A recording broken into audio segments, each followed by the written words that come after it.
Are you wondering how to find contacts in the Hotmail email directory?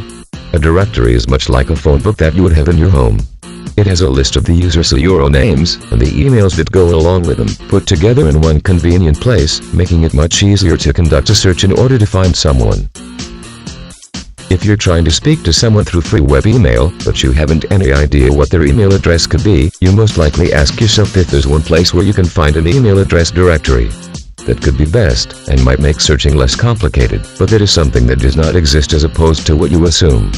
Generally, you must undergo many methods with few email address directories to discover what you can get. Although many hide their email addresses, they still get posted. Quite a few believe nothing of them being public, and others don't have any choice. When it arrives to a few government email addresses, or those employed for getting in touch with people by means of some firms, there are numerous email directories online through that you can search. These will usually come up through Yahoo if you use this formulation: first name, last name, email.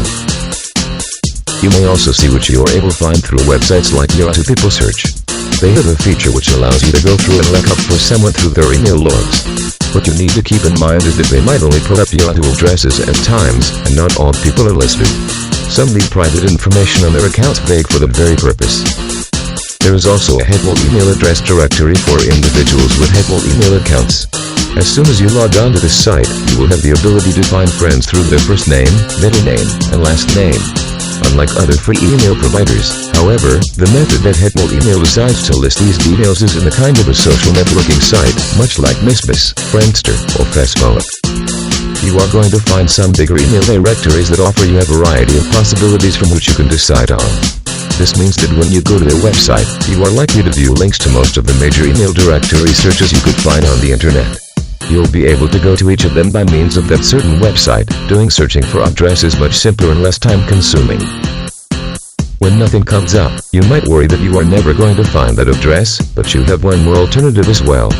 You can pay a fee by having a website which handles harder to locate addresses. They search email addresses for you, and they can provide you some good info for free. In case you discover that you have to pay, do not worry, the charge is usually very cheap.